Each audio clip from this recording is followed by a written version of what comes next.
Malam kelam.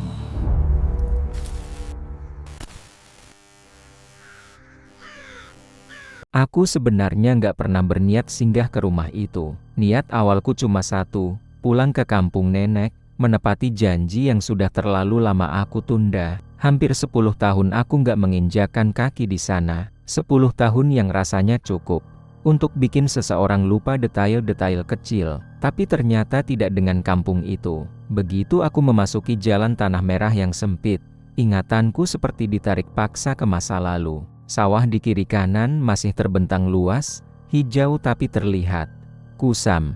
Pohon-pohon tinggi berdiri rapat, daunnya saling menutup, membuat cahaya matahari sore sulit menembus ke bawah. Angin berhembus pelan, tapi tidak membawa suara apapun. Tidak ada suara burung, tidak ada suara jangkrik. Sunyi yang aneh, sunyi yang terasa berat di telinga. Aku melaju pelan, karena jalanan berlubang di beberapa bagian. Setiap guncangan kecil membuat motorku berderit, seolah ikut mengeluh seperti tubuhku yang lelah. Sore itu seharusnya terasa hangat, tapi entah kenapa, udara terasa dingin. Bukan dingin biasa, tapi dingin yang bikin kulit merinding. Aku sempat menoleh ke belakang beberapa kali, tanpa alasan jelas. Ada perasaan seperti sedang diperhatikan, tapi setiap kali aku menoleh, yang ada hanya jalan kosong yang memanjang, sepi, dan diam. Semakin mendekati kampung nenek, suasana makin terasa asing. Beberapa rumah yang dulu kuingat ramai kini tertutup rapat. Jendelanya gelap, pintunya terkunci, halaman depannya ditumbuhi rumput liar. Aku sempat berpikir, mungkin banyak warga yang pindah, atau mungkin aku salah ingat. Tapi perasaan gak nyaman itu mulai muncul, pelan tapi pasti, seperti sesuatu yang merayap di bawah kulit. Saat itulah aku sampai di tepi sungai. Sungai itu memanjang mengikuti jalan desa, airnya berwarna coklat kehitaman. Arusnya terlihat tenang, tapi permukaannya sesekali beriak tanpa sebab yang jelas. Aku memperlambat laju motor, karena jembatan kecil di depan terlihat sudah tua dan rapuh. Kayunya kusam, beberapa papan terlihat miring. Aku menarik napas, bersiap menyeberang. Belum sampai setengah jembatan, motorku tiba-tiba tersendat. Mesinnya batuk sekali, 2 kali, lalu mati total. Aku refleks menarik rem dan menurunkan kaki, jantungku berdetak lebih cepat. Aku coba starter ulang, sekali, 2 kali, tidak ada respon selain bunyi klik lemah. Aku turun dari motor dan memeriksa tangki bensin. Masih setengah, nggak mungkin habis. Aku coba lagi, kali ini sambil sedikit memompa gas. Tetap tidak menyala. Perasaan kesal mulai bercampur dengan cemas. Aku mengeluarkan ponsel dari saku jaket, berharap bisa menelepon seseorang. Layar menyala, tapi di pojok atas tidak ada satupun bar sinyal. Aku berjalan beberapa langkah, mengangkat ponsel tinggi-tinggi, berharap sinyal muncul. Tidak ada, bahkan tanda pencarian pun tidak muncul. Seolah-olah ponselku berada di tempat yang benar-benar terputus dari dunia luar. Aku menghela napas panjang dan menoleh ke sekeliling. Saat itulah aku melihat rumah itu. Awalnya aku mengira itu cuma bayangan pohon atau ilusi karena cahaya senja. Tapi ketika aku memfokuskan pandangan, rumah itu terlihat jelas. Sebuah rumah panggung tua berdiri sendirian di ujung sungai, sedikit menjorok ke atas air. Tiangnya tinggi, sebagian terlihat miring, seolah tanah di bawahnya sudah tidak kokoh. Cat dindingnya mengelupas di banyak bagian, memperlihatkan kayu hitam yang tampak lembab dan lapuk. Atap sengnya berkarat, beberapa bagian tampak berlubang kecil. Tangga kayunya condong ke satu sisi, anak tangganya tidak rata, ada yang retak, ada yang tampak hampir patah. Kolong rumah itu gelap, terlalu gelap untuk ukuran sore hari. Cahaya matahari seolah enggan masuk ke sana, menciptakan bayangan pekat yang sulit ditembus mata. Yang paling aneh, lampu di teras rumah itu menyala. Cahayanya kuning redup, berkedip pelan, seperti hampir mati. Padahal matahari belum sepenuhnya tenggelam. Langit masih berwarna jingga pucat. Aku berdiri terpaku beberapa detik, mencoba mengingat-ingat. Setahuku, dulu di ujung sungai ini tidak ada rumah. Yang ada hanya tanah kosong dan beberapa pohon bambu. Aku ingat jelas, Karena waktu kecil aku sering bermain di sungai ini bersama sepupu-sepupuku. Kami sering duduk di tepi air, melempar batu, atau sekadar melihat arus mengalir. Tidak pernah ada rumah panggung di sini. Aku menelan ludah. Perasaan aneh kembali muncul. Kali ini lebih kuat. Seperti ada sesuatu yang salah. Tapi aku tidak tahu apa. Aku sempat berpikir untuk menuntun motor dan mencari rumah lain. Tapi jalan di depan terlihat makin gelap, tertutup oleh pepohonan yang rapat.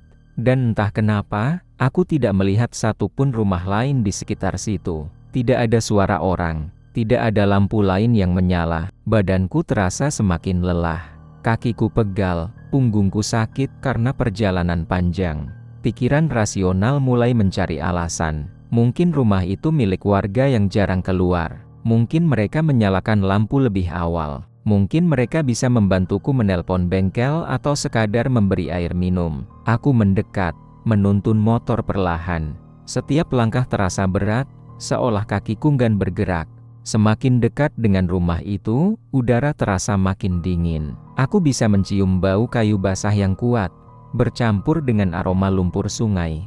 Bau itu menusuk hidung, membuat perutku sedikit mual. Saat aku sampai di kaki tangga, aku berhenti. Ada perasaan seperti sedang berdiri di ambang sesuatu yang seharusnya tidak aku lewati. Aku mengangkat kepala, menatap pintu rumah yang tertutup rapat. Lampu teras itu berkedip sekali lagi, lalu kembali stabil. Bayangan di kolong rumah seolah bergerak. Tapi ketika aku memicingkan mata, tidak ada apa-apa. Aku menarik napas dalam-dalam dan melangkahkan kaki ke anak tangga pertama. Begitu kakiku menginjak kayu itu, terdengar suara berderit panjang. Bukan derit biasa. Suaranya pelan tapi dalam, seperti erangan yang ditahan. Seolah rumah itu mengeluh, atau bahkan keberatan menerima kehadiranku. Aku refleks berhenti dan menarik kaki. Suara itu pun berhenti. Aku berdiri diam, jantungku berdetak kencang. Aku mencoba meyakinkan diri bahwa itu hanya kayu tua yang sudah lapuk. Tapi perasaan di dadaku semakin tidak enak.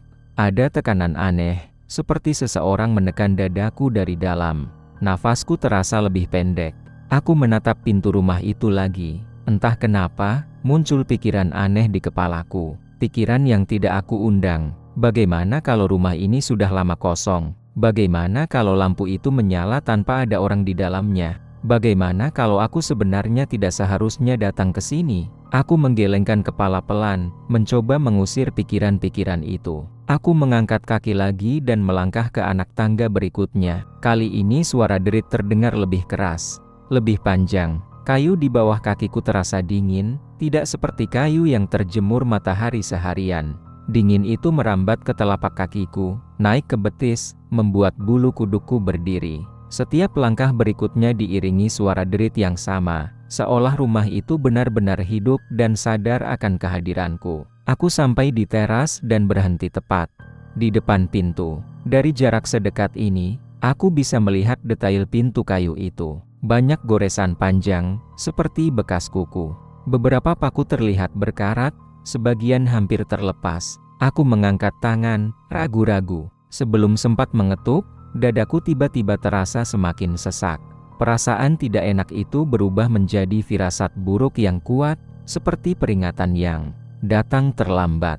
Tapi saat itu, aku sudah berdiri di teras rumah panggung di ujung sungai, sendirian, dengan motor mati dan malam yang perlahan turun. Dan entah kenapa, jauh di dalam hatiku, aku merasa seolah rumah itu sudah lama menungguku. Aku mengetuk pintu kayu itu pelan, hampir tidak bersuara, seolah takut mengganggu sesuatu di dalam rumah. Tanganku sedikit gemetar saat buku jari menyentuh permukaan pintu yang kasar dan dingin. Tok, tok, suara ketukan itu terdengar aneh di telingaku. Bukan karena keras, tapi karena setelahnya, suasana justru terasa semakin sunyi. Tidak ada suara langkah kaki, tidak ada sahutan, tidak ada tanda-tanda kehidupan dari dalam rumah. Hanya suara sungai yang mengalir pelan di bawah rumah panggung itu, dan detak jantungku sendiri yang makin terasa jelas. Aku menunggu beberapa detik, lalu beberapa detik lagi. Tidak ada jawaban. Aku menghela napas lega setengah kecewa. Di satu sisi, aku memang butuh bantuan. Tapi di sisi lain, ada perasaan aneh yang membuatku ingin segera pergi dari tempat itu. Aku menurunkan tangan, berniat turun kembali dari teras dan mencari cara lain. Mungkin mendorong motor sampai menemukan rumah warga lain, atau setidaknya tempat yang lebih terang. Baru saja aku memutar badan, pintu itu terbuka sendiri. Tidak dengan bunyi keras, tapi perlahan, disertai suara engsel tua yang berdecit pelan. Aku refleks menoleh, dan disitulah aku melihatnya. Seorang perempuan tua berdiri tepat di ambang pintu. Rambutnya panjang, putih seluruhnya, terurai tanpa diikat. Kulit wajahnya pucat, hampir keabu-abuan, dengan kerutan dalam di sekitar mata dan mulut. Matanya cekung, hitam, menatapku tanpa berkedip. Tapi yang paling membuatku tidak nyaman adalah senyumnya. Senyum itu terlalu tenang, tidak hangat, tidak ramah, tapi juga tidak menyeramkan secara langsung. Lebih seperti senyum orang yang sudah lama tidak terkejut oleh apapun. Kami saling menatap beberapa detik. Aku sadar mulutku terbuka sedikit, tapi aku tidak langsung menutupnya. Kata-kata seperti tertahan di tenggorokan. "Masuk saja, nak," katanya akhirnya. Suaranya lembut, pelan, hampir seperti bisikan. Tapi entah kenapa, suaranya terdengar sangat jelas, menembus kesunyian sore itu. Aku ragu, tubuhku refleks mundur setengah langkah. Semua naluri di dalam diriku seperti berteriak agar aku menolak. Tapi rasa capek, dingin, dan kondisi motorku yang mati membuat pikiranku tidak sepenuhnya jernih. Aku mencoba bersikap sopan, seperti orang kampung yang diajari untuk menghormati orang tua. "Iya, Bu, permisi," kataku akhirnya. Aku melangkah masuk. Begitu kakiku melewati ambang pintu, hawa di dalam rumah langsung terasa berbeda. Udara di dalam lebih dingin dibanding di luar. Meskipun tidak ada kipas atau pendingin apapun, bau kayu basah langsung menyergap hidungku, bercampur dengan aroma tanah sungai yang lembab dan sedikit amis. Bau itu bukan bau busuk, tapi bau yang membuat kepala terasa berat. Rumah itu tidak besar, tapi terasa sempit. Langit-langitnya rendah, balok-balok kayu terlihat hitam dan penuh noda. Cahaya lampu minyak di sudut ruangan membuat bayangan bergerak tidak wajar di dinding. Setiap kali aku melangkah, lantai kayu mengeluarkan suara derit halus, seolah berbisik di bawah kakiku. Perabotan di dalam rumah itu semuanya terlihat sangat tua. Kursi kayu dengan sandaran tinggi, meja makan penuh goresan, lemari dengan pintu yang sedikit miring. Tidak ada barang modern sama sekali. Tidak ada televisi, tidak ada radio, tidak ada kipas angin. Semuanya seperti rumah dari puluhan tahun lalu. Di dinding sebelah kiri, tergantung sebuah jam dinding besar. Jam itu berdetak. Tik, tok, tik, tok. Suara detaknya jelas dan teratur. Tapi ada yang aneh. Aku mendekat sedikit dan memperhatikan. Jarum jam itu tidak bergerak. Detik demi detik berlalu, tapi posisi jarum tetap sama. Seolah jam itu berdetak hanya untuk memberi suara, bukan untuk menunjukkan waktu. "Silakan duduk," kata perempuan tua itu sambil menunjuk kursi di dekat meja makan. Aku menurut dan duduk perlahan. Kursi itu dingin saat diduduki, dan terasa lebih berat dari yang seharusnya. Seperti ada beban lain yang ikut menekan. "Ada yang tinggal di sini, Bu?" tanyaku, mencoba membuka percakapan agar suasana tidak terlalu canggung. Perempuan itu berdiri, tidak jauh dariku. Tangannya terlipat di depan perut, kepalanya sedikit miring saat mendengar pertanyaanku. Lalu ia tersenyum lagi. Kali ini lebih lebar, tapi justru membuat dadaku terasa makin tidak nyaman. "Ada," jawabnya pelan. "Kami sekeluarga." Aku mengangguk, meskipun hatiku mulai dipenuhi pertanyaan. Aku melirik sekeliling ruangan, mencoba mencari tanda-tanda keberadaan orang lain. Tapi yang kulihat hanya kursi-kursi kosong. Ada 3 kursi tambahan di sekitar meja makan, semuanya tersusun rapi, menghadap meja. Di atas meja terdapat beberapa piring dan gelas. Piring-piring itu tampak berdebu, seolah sudah lama tidak dipakai, tapi posisinya rapi seperti baru saja disiapkan untuk makan bersama. Aku memperhatikan salah satu piring. Di permukaannya ada bekas noda kering, seperti sisa makanan yang sudah lama mengeras. Tapi tidak ada bau basi, Semuanya terasa berhenti di satu waktu tertentu. "Anak-anak ibu kemana?" tanyaku hati-hati. Perempuan itu tidak langsung menjawab. Matanya bergeser ke arah lorong kecil yang mengarah ke kamar-kamar. Lorong itu gelap, hanya sedikit cahaya yang masuk. Beberapa detik kemudian, ia kembali menatapku. "Ada," katanya singkat. "Di rumah." Jawaban itu tidak benar-benar menjawab pertanyaanku. Aku menelan ludah dan mencoba mengalihkan pandangan. Saat itulah aku melihat foto di dinding seberang. Sebuah foto keluarga berukuran sedang, digantung sedikit miring. Bingkainya kayu tua, kacanya buram. Aku berdiri dan mendekat untuk melihat lebih jelas. Di foto itu terlihat seorang pria dewasa, seorang perempuan, dan dua anak kecil. Mereka berdiri di depan rumah panggung yang sama dengan rumah ini. Pakaian mereka terlihat kuno, seperti dari masa lalu. Wajah mereka datar, tidak tersenyum, tapi tatapannya lurus ke kamera. Dadaku langsung terasa dingin. Wajah perempuan di foto itu sama persis dengan perempuan tua yang berdiri di belakangku sekarang. Wajah pria di foto itu mengingatkanku pada seseorang yang belum kulihat langsung, tapi terasa familiar secara tidak wajar. Dan dua anak kecil di foto itu, seorang laki-laki dan seorang perempuan, wajah mereka terasa seperti pernah kulihat. Meski aku yakin belum pernah bertemu mereka, yang paling membuat bulu kuduku berdiri adalah satu hal sederhana. Mata mereka, tatapan di foto itu terasa hidup, seolah mengikuti gerakanku. Aku mundur satu langkah tanpa sadar. Nafasku terasa lebih berat. Perempuan tua itu menyusul pandanganku ke arah foto. Ia berdiri di sampingku sekarang. Aku tidak menyadari kapan ia berpindah tempat. Tidak ada suara langkah kaki, tidak ada bunyi lantai berderit. "Itu kami," katanya, pelan. Suaranya terdengar lebih dekat, terlalu dekat dengan telingaku. Aku bisa mencium bau tanah basah dari tubuhnya. Aku menoleh perlahan, menatap wajahnya. Senyumnya masih ada, tidak berubah sejak tadi. Tapi sekarang aku melihat sesuatu yang berbeda di matanya. Bukan ramah, bukan marah. Lebih seperti kosong. Seperti orang yang sudah lama berhenti berharap. Aku menelan ludah dengan susah payah. Tenggorokanku terasa kering. "Oh, begitu, Bu," kataku. Suaraku terdengar lebih kecil dari yang aku harapkan. Di dalam hatiku, rasa tidak enak itu berubah menjadi ketakutan yang jelas.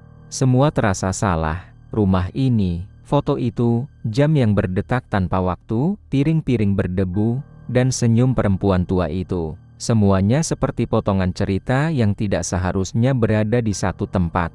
Aku mulai berpikir untuk pamit.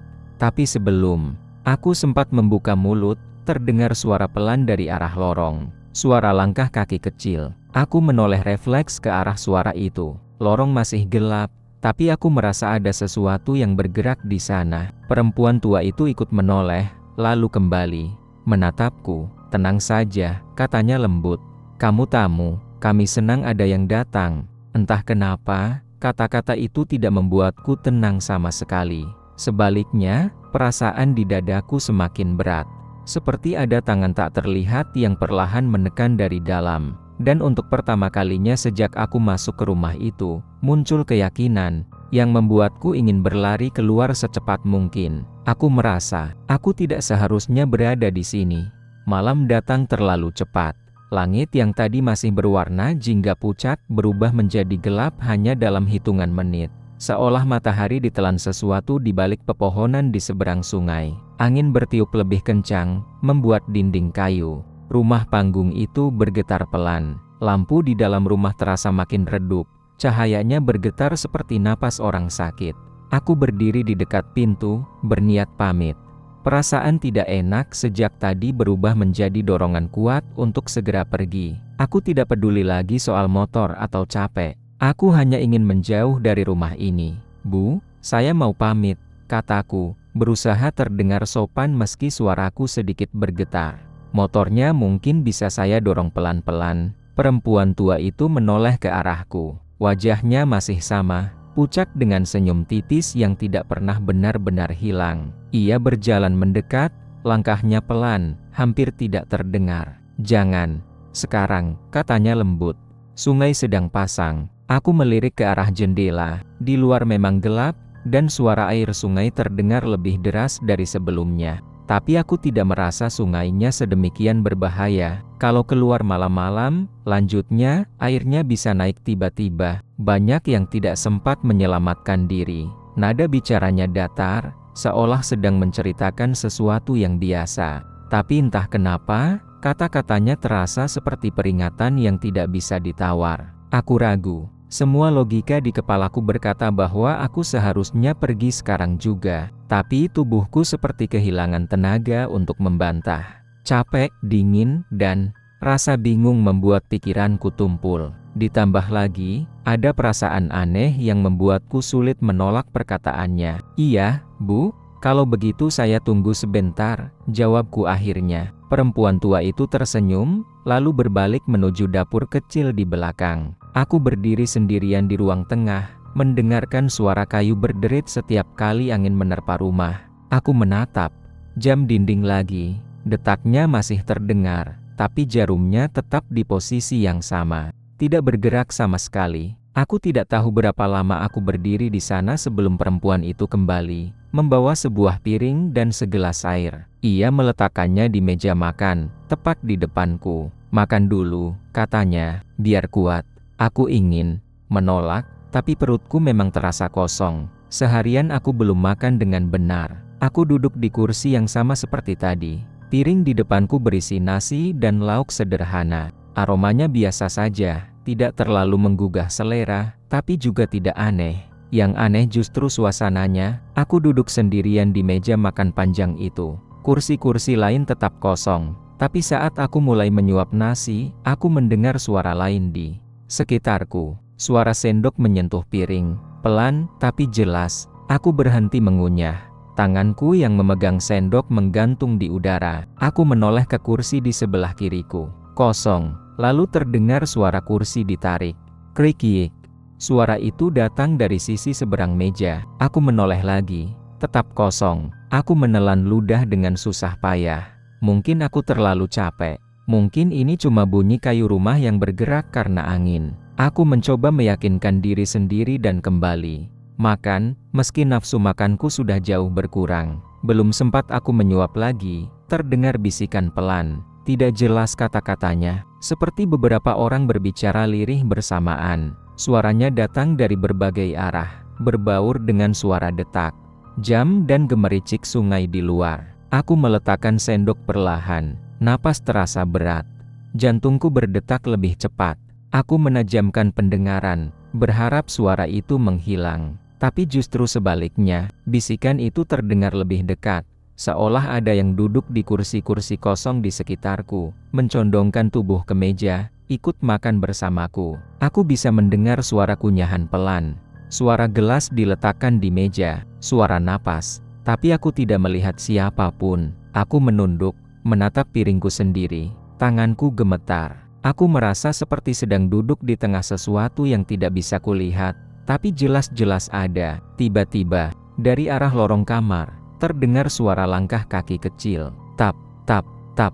Aku menoleh refleks ke arah sana. Lorong itu masih gelap, hanya sedikit cahaya dari ruang makan yang masuk. Langkah kaki itu semakin dekat, pelan tapi pasti. Dan kemudian, seorang anak kecil muncul. Tubuhnya kurus, pakaiannya lusuh dan menempel di badan, basah seperti baru saja keluar dari sungai. Rambutnya menempel di dahi, menutupi sebagian wajahnya. Air menetes dari ujung bajunya, jatuh ke lantai kayu dengan bunyi pelan. Tap, tap. Ia berjalan mendekat, lalu berhenti di sampingku. Aku bisa mencium bau air sungai dari tubuhnya, bau yang sama seperti yang tercium dari rumah ini sejak awal. Tapi sekarang lebih kuat. Anak itu menatap piring kosong di kursi sebelahku. Matanya kosong, hitam, tanpa ekspresi. Wajahnya pucat, bibirnya kebiruan. "Kak," katanya pelan. Suaranya kecil, serak, seperti suara orang yang terlalu lama terendam air. "Kamu bisa lihat aku." Jantungku seperti berhenti berdetak. Aku menatap lurus ke depan, tidak berani menoleh sepenuhnya ke arahnya. Seluruh tubuhku kaku. Otakku berteriak agar aku lari, tapi kakiku tidak mau bergerak. Tanganku terasa dingin, seperti bukan milikku sendiri. Aku ingin menjawab, Ingin mengatakan apa saja, tapi mulutku terasa terkunci. Tidak ada suara yang keluar. Sekeras apapun aku mencoba. Anak itu menoleh ke arahku sekarang. Aku bisa merasakan tatapannya di wajahku. Tatapan yang bukan marah, bukan menakutkan, tapi penuh kesedihan yang dalam. "Oh," katanya lirih, "berarti kamu bisa." Ia tersenyum. Senyumnya tipis dan rapuh, seperti senyum orang yang sudah lama tidak tersenyum. Senyum yang membuat dadaku terasa sesak. Tanpa berkata apa-apa lagi, anak itu berbalik dan berjalan kembali ke arah lorong. Setiap langkahnya meninggalkan jejak air di lantai kayu. Jejak kaki kecil, jelas terlihat, basah dan berkilau di bawah cahaya lampu. Aku menatap jejak itu dengan mata terbuka lebar. Jejak-jejak itu memanjang mengikuti langkahnya. Tapi sebelum mencapai pintu kamar, jejak itu perlahan memudar. Airnya mengering. Begitu saja, seolah diserap oleh lantai kayu. Hingga akhirnya, tidak tersisa apapun. Anak itu menghilang di balik kegelapan lorong. Aku masih duduk di kursi, tidak bergerak, tidak bernapas dengan benar. Suara-suara di sekitarku pelan-pelan menghilang. Tidak ada lagi bisikan, tidak ada suara sendok. Hanya detak jam yang terus berbunyi. Meski waktu seolah tidak berjalan, tanganku mulai gemetar hebat. Aku meremas tepi meja untuk menahan diri agar tidak jatuh. Napasku tersengal, dada terasa sakit seperti ditekan sesuatu yang berat. Perempuan tua itu muncul lagi dari dapur, seolah semua yang barusan terjadi adalah hal biasa. "Kamu kenapa?" tanyanya lembut. "Tidak cocok makanannya." Aku mengangkat kepala dan menatapnya. Wajahnya masih tenang, terlalu tenang, seolah ia tidak melihat apa yang baru saja terjadi. Atau mungkin, ia memang melihatnya, tapi baginya itu bukan sesuatu yang aneh. "Ah, anak itu," kataku terbata-bata. Tadi, perempuan itu tersenyum kecil, lalu menggeleng pelan. "Kamu capek," katanya. "Kalau capek, memang suka melihat macam-macam." Ia mendekat dan meletakkan tangannya di pundakku. Tangannya dingin, lebih dingin dari udara malam. Sentuhan itu membuat seluruh tubuhku menegang. "Istirahat saja," lanjutnya. "Nanti juga tenang." Aku ingin menepis tangannya, tapi aku tidak sanggup. Tubuhku terasa lemah. Kepalaku pusing, pandanganku sedikit berkunang-kunang. Perempuan itu membantuku berdiri dan mengarahkan aku ke salah satu kamar. Di dalam kamar itu hanya ada sebuah kasur tipis dan bantal lusuh. Bau lembab lebih kuat di sini.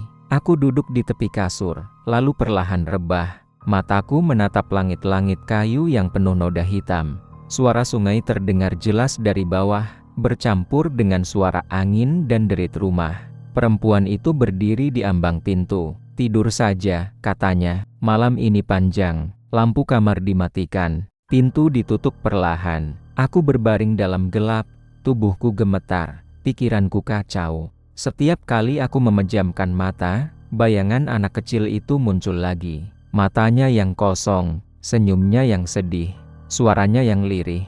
"Kamu bisa lihat aku." Aku menarik selimut tipis sampai ke dada, meski itu tidak menghangatkan apapun. Keringat dingin mengalir di pelipisku. Di dalam hatiku, akhirnya aku mengakui sesuatu yang sejak tadi kutolak. Ada yang sangat salah dengan rumah ini. Dan entah bagaimana, aku merasa aku sudah melangkah terlalu jauh untuk bisa pergi dengan mudah. Aku terbangun tengah malam karena suara tangisan. Awalnya pelan, seperti isak yang ditahan, lalu semakin jelas, semakin dekat. Suara itu bukan datang dari kamar sebelah atau dari luar jendela, tapi dari bawah lantai tempat aku tidur. Dari kolong rumah, aku membuka mata perlahan. Ruangan gelap total, tidak ada cahaya lampu, hanya bayangan hitam yang menempel di langit-langit kayu. Tangisan itu terdengar lagi, kali ini lebih jelas. Bukan tangisan keras, tapi tangisan lirih yang panjang, penuh kelelahan, seperti suara seseorang yang sudah terlalu lama menangis sampai tidak punya tenaga lagi. Dadaku langsung sesak. Aku duduk perlahan di atas kasur, menahan napas. Seluruh tubuhku terasa dingin, bukan karena udara malam, tapi karena rasa takut yang tiba-tiba menyelimuti. Tangisan itu terputus-putus, kadang terdengar seperti suara perempuan, kadang seperti anak kecil, sesekali bercampur dengan suara air yang mengalir pelan. Aku menoleh ke arah pintu kamar. Pintu itu tertutup rapat.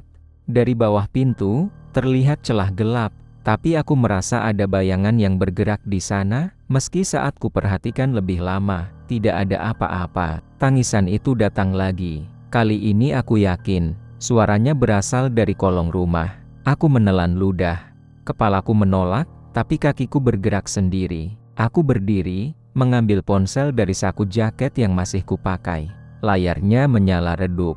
Baterainya tinggal sedikit. Senter ponsel mungkin tidak akan bertahan lama. Aku membuka pintu kamar perlahan. Engselnya tidak berbunyi, seolah pintu itu sengaja membiarkanku keluar tanpa menarik perhatian. Ruang tengah gelap, tapi aku masih bisa melihat bayangan meja makan dan kursi-kursi kosong. Jam dinding masih berdetak, suaranya terdengar lebih keras di keheningan malam. Tik, tok, tik, tok. Aku berjalan pelan menuju tangga kecil yang mengarah ke bawah rumah. Tangga itu biasanya digunakan untuk turun ke sungai. Setiap langkah terasa berat. Aku berusaha tidak mengeluarkan suara, meski aku sendiri tidak tahu kenapa harus diam. Tangisan itu terdengar lebih jelas sekarang. Ada nada putus asa di dalamnya, seperti permohonan yang tidak pernah dijawab. Aku menyalakan senter ponsel. Cahayanya lemah, tapi cukup untuk menerangi beberapa anak tangga. Aku menuruni tangga satu persatu. Kayu di bawah kakiku dingin dan lembab. Bau tanah basah dan lumpur sungai semakin kuat. Begitu kakiku menginjak tanah di bawah rumah, tangisan itu tiba-tiba berhenti. Keheningan yang menyusul terasa lebih menakutkan daripada suara apa pun. Aku mengarahkan senter ke depan, menyinari kolong rumah. Tiang-tiang kayu rumah terlihat tinggi dan rapat. Beberapa di antaranya retak dan ditumbuhi lumut. Tanah di bawahnya becek, dengan genangan air kecil di sana-sini. Dan di sanalah mereka berdiri, 4 sosok. Aku tidak langsung bisa bergerak. Kakiku seperti kehilangan tenaga. Napasku tersangkut di tenggorokan. Mereka berdiri berjejer, menghadap ke arahku. Tubuh mereka basah kuyup, air menetes dari rambut, pakaian, dan ujung jari mereka jatuh ke tanah dengan bunyi pelan. Kulit mereka pucat kehijauan, seperti mayat yang terlalu lama terendam air. Mata mereka kosong, hitam, tanpa cahaya kehidupan. Wajah-wajah itu sama persis dengan foto keluarga yang tergantung di dinding rumah. Pria dewasa itu berdiri di sisi kiri, bahunya sedikit membungkuk, wajahnya kaku. Di sebelahnya, seorang perempuan dewasa dengan rambut panjang terurai, wajahnya datar. 2 anak kecil berdiri di depan mereka, tubuhnya kecil dan kurus, kepala mereka sedikit tertunduk. Dan di paling depan, berdiri perempuan tua yang menyambutku sejak awal. Ia melangkah 1 langkah maju. Air di bawah kakinya beriak pelan. "Sudah 20 tahun kami mati," katanya. Suaranya datar. Tidak sedih, tidak marah. Seperti orang yang sedang menyebutkan fakta sederhana. "Kami mati saat banjir besar," lanjutnya. "Air sungai naik malam-malam. Rumah ini tenggelam bersama kami." Aku mundur 1 langkah tanpa sadar. Punggungku membentur salah satu tiang. Rumah kayu itu dingin dan licin. Tapi rumah ini, perempuan tua itu mengangkat wajahnya sedikit, menatap ke atas, ke arah lantai rumah. Menolak pergi. Aku menggeleng pelan. Otakku menolak menerima semua ini, tapi mataku tidak bisa memalingkan pandangan. Tubuh mereka nyata, bau air sungai dan lumpur nyata. Suara tetesan air di tanah nyata. "Kenapa? Kenapa saya?" Suaraku keluar lirih, hampir tidak terdengar. Perempuan itu menatapku lagi. Untuk pertama kalinya, aku melihat sesuatu di matanya. Bukan kemarahan, tapi kelelahan yang sangat dalam. "Kami cuma ingin ditemani," katanya. "Sudah lama tidak ada yang tinggal di sini." Anak kecil yang tadi muncul di ruang makan melangkah maju sedikit. Matanya masih kosong, tapi sekarang aku melihat kesedihan yang sama seperti sebelumnya. "Kamu bisa lihat kami," katanya pelan. "Itu jarang." Aku menggeleng lebih keras sekarang. Tubuhku gemetar. Aku ingin lari, tapi kakiku terasa berat, seperti ditarik sesuatu dari bawah tanah. "Kamu hampir tinggal di sini selamanya," lanjut perempuan tua itu. Kalimat itu menghantamku lebih keras daripada apapun. Aku mundur lagi, langkahku tidak teratur. Tumitku tergelincir. hampir jatuh ke arah sungai di belakangku. Aku menoleh sekilas. Air sungai terlihat lebih dekat dari sebelumnya, dan saat itulah aku mendengarnya. Suara arus sungai mengeras. Bukan suara tenang seperti sebelumnya, tapi suara deras, berat, seperti sesuatu yang besar sedang bergerak. Aku menoleh lagi ke arah sungai. Permukaan airnya beriak liar, naik dengan cepat. Air yang tadi hanya setinggi mata kaki kini sudah mendekati betisku. "Apa yang kalian lakukan?" teriakku, panik. Perempuan tua itu tidak menjawab.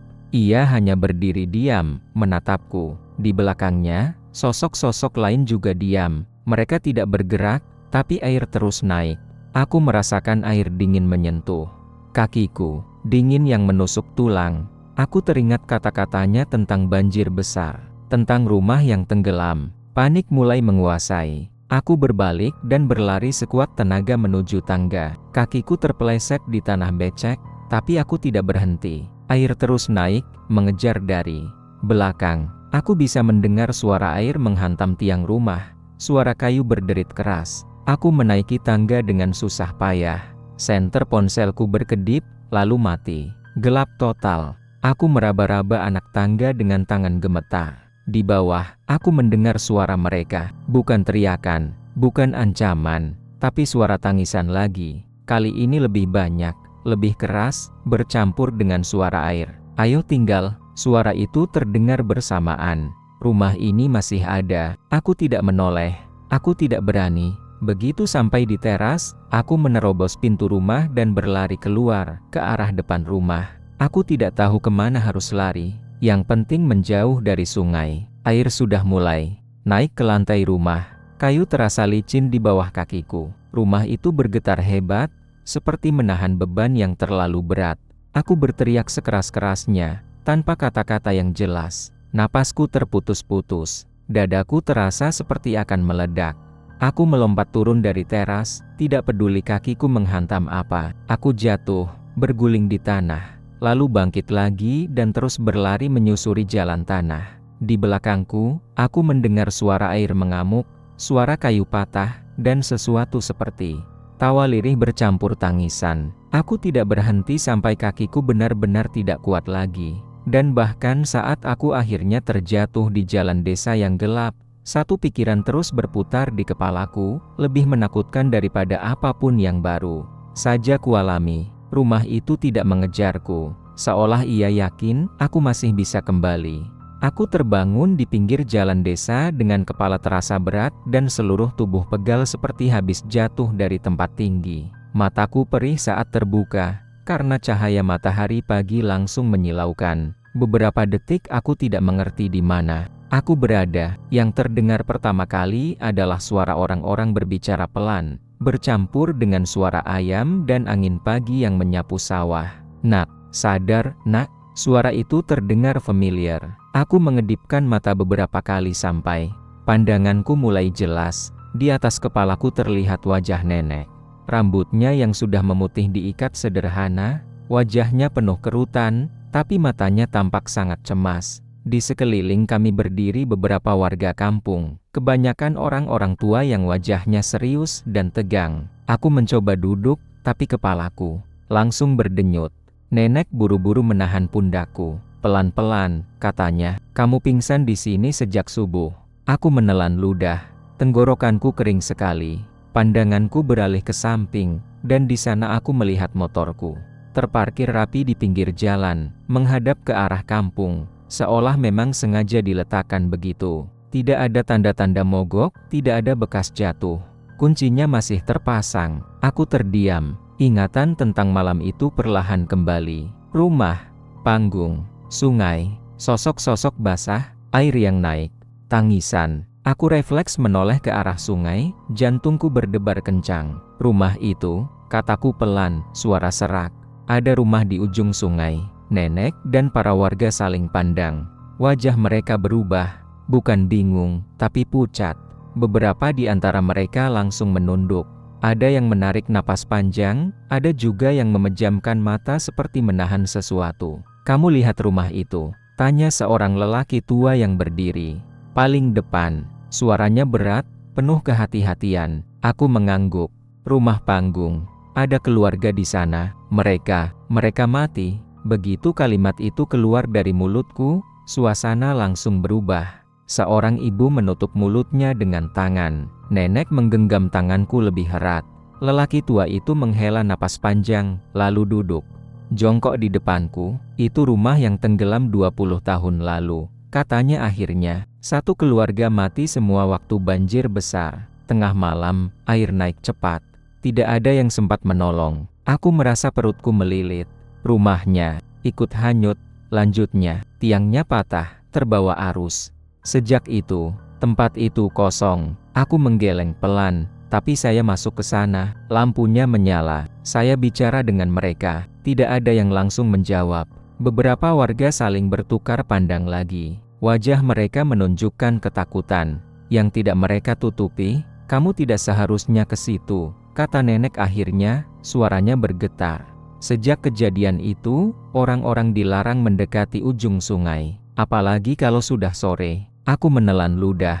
Ingatan tentang perempuan tua itu muncul lagi di kepalaku. Senyumnya, suaranya, kata-katanya, rumah ini menolak pergi. Aku berdiri perlahan, meski kaki masih terasa lemas. Semua orang tampak waspada melihatku bergerak, seolah takut aku akan pingsan lagi. Tapi aku hanya ingin satu hal, melihat sungai. Aku berjalan pelan ke tepi jalan, diikuti oleh nenek dan beberapa warga. Setiap langkah terasa berat.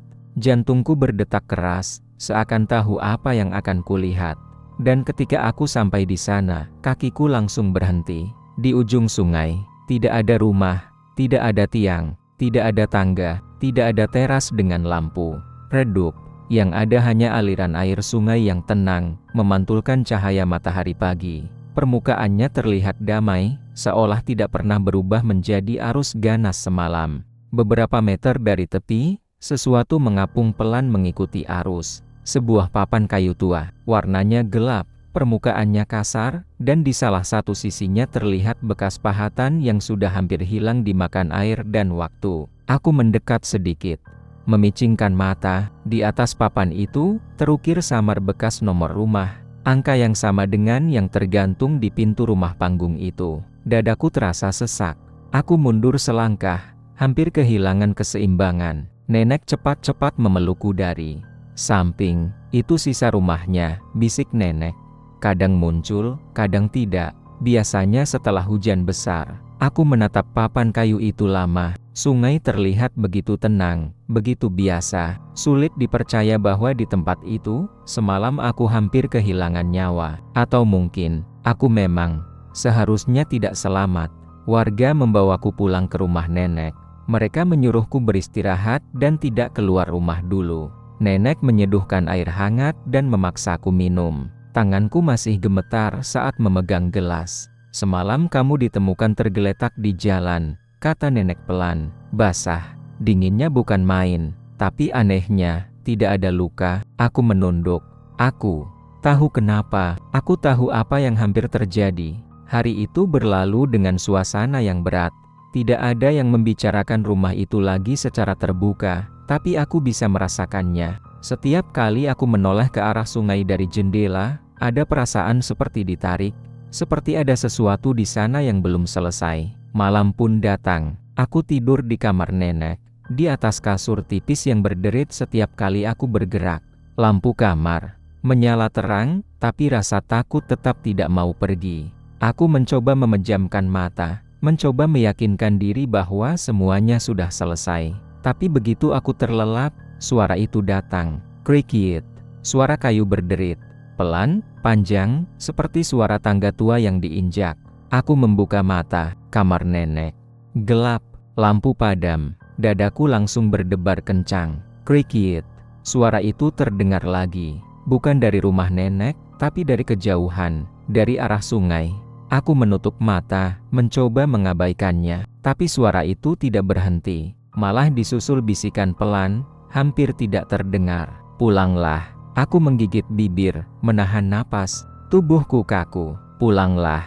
Bisikan itu terdengar lebih jelas sekarang. Suaranya bercampur antara suara perempuan tua dan anak kecil. Suara yang sama dengan yang kudengar semalam. "Rumah ini masih menunggumu." Aku menarik selimut sampai menutupi kepala, tapi suara itu tetap terdengar, menembus kain, menembus telinga, menembus pikiranku. Aku tidak berani bangun, tidak berani menoleh ke jendela, dan sejak malam itu, mimpi itu terus datang. Setiap malam, aku bermimpi berdiri di tepi sungai. Airnya tenang, berkilau di bawah cahaya bulan. Di ujung sana, rumah panggung itu berdiri utuh, lebih jelas dari sebelumnya. Lampu terasnya menyala redup, berkedip pelan. Di tangga rumah, berdiri 4 sosok. Mereka tidak lagi basah atau pucat. Mereka berdiri rapi, menatapku dengan wajah yang sama seperti di foto. Perempuan tua itu melangkah maju, tersenyum tenang. "Kamu sudah pulang," katanya. Aku selalu terbangun sebelum sempat menjawab, dengan keringat dingin dan napas terengah-engah. Tapi rasa dingin di kaki dan bau kayu basah itu selalu tertinggal, seolah mimpi itu bukan sekadar mimpi. Aku akhirnya meninggalkan kampung nenek beberapa hari kemudian. Aku bilang pada diriku sendiri bahwa semuanya sudah selesai, bahwa aku selamat dan tidak akan kembali. Tapi setiap kali aku melewati sungai manapun, terutama saat sore menjelang malam, dadaku selalu terasa sesak. Dan kadang, di tengah suara air yang mengalir, aku masih bisa mendengar sesuatu yang lain. Suara kayu berderit, dan bisikan pelan yang memanggil namaku. Seolah rumah panggung di ujung sungai itu tidak pernah benar-benar hilang. Ia hanya menunggu aku lengah, menunggu aku pulang.